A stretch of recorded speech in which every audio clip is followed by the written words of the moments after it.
নরসিংদীর ৫ কালীগঞ্জ আঞ্চলিক সড়কের ৪ লেন প্রকল্পে বলি হয় ইসলামপাড়া সরকারি প্রাথমিক বিদ্যালয়। বিদ্যালয়ের জমি ও ভবন হারিয়ে গেল ২ বছর ব্যক্তি মালিকানাধীন আবাসিক ভবনে চলে শিক্ষা কার্যক্রম।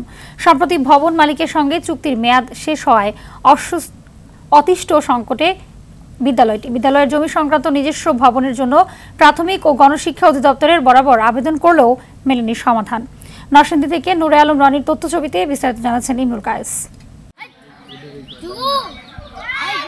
একসময় সবে ছিল, শিক্ষার্থীরাও খুশি মনে স্কুলে আসতো, পড়াশোনার পাশাপাশি মেতে থাকতো খেলাধুলায়। সবকিছু হারিয়ে এখন কোনো রকমে চলছে পাঠদান।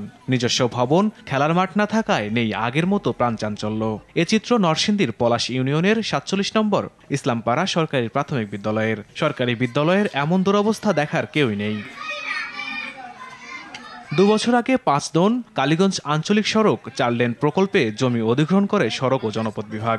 এতেই বলি হয় বিদ্যালয়টি ভেঙে পড়ে পাঠদান কার্যক্রম। এই জায়গার মধ্যে একটা ভবন ছিল, আর ওই যে পশ্চিম সাইডে আরেকটা ভবন ছিল। এখানে ৩৮% জায়গা প্রাইমারি স্কুলে ছিল। এই পুরো জায়গাটাই অধিগ্রহণের মধ্যে চলে গেছে, রাস্তায় চলে গেছে। ক্ষতিপূরণের ১,২৪,০০,০০০ টাকাও পায়নি বিদ্যালয়টি। প্রাথমিক ও গণশিক্ষা অধিদপ্তরে বারবার আবেদন করেও সুরাহা হয়নি। ৪ জন করে এক বেঞ্চে বসে আমাদের বিদ্যালয়ের বেঞ্চগুলো ছোট ছোট, আমাদের লিখতে সমস্যা হয়। কারেন্ট চলে গেলে এই ছোট্ট রুমের মাঝে লেখাপড়া সম্ভব হয় না। ইতিপূর্বে ৫০% ছেলে মেয়ে ঝরে পড়েছে, কারণ এখানে বিদ্যালয় পড়াশোনার পরিবেশ তেমন নাই। আমি ছোট ছোট বাচ্চাদের দিকে তাকায় আমি স্কুল দিছি ২ বছরের জন্য ফ্রি। এখন আমার প্রয়োজন জানাইছি, আপনারা দেখেন কি করবেন। এই বাড়িতে আমরা বিদ্যালয়টা অস্থায়ীভাবে পরিচালনা করছি। ওনার কাছ থেকে আমরা ২ বছরের জন্য একটা কাগজপত্র করেছি। ২ বছর প্রায় শেষ হয়ে গেছে, একেবারে সংকটাপন্ন অবস্থায়।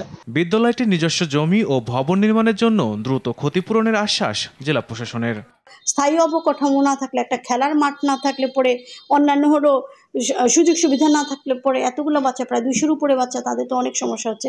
এটা নিয়েই আমরা একটা চিঠি দিয়েছি। সেখান থেকে এখনো আমরা কোনো রিপ্লাই পাই নাই। আমি যতটুকু অবগত হয়েছে, এটি প্রাথমিক শিক্ষা অফিস অন্য একটি স্কুলের সাথে আপাতত সেটা কাজ চালিয়ে নিয়ে যাচ্ছে সাময়িকভাবে। এই টাকাটা পেলে দেন তারা নতুন সেখানে একটা স্থায়ী ভবন করবেন এবং নতুন জমিও কিনে আলাদা একটা জায়গায় তারা সেটা চলে যাবে। খেলার মাঠ সহ ভবন নির্মাণ করে ইসলামপাড়া সরকারি প্রাথমিক বিদ্যালয় আবারও প্রাণ ফিরে পাবে, এমনটাই স্বপ্ন দেখে এলাকাবাসী। ইমরুল কায়েস, RTV।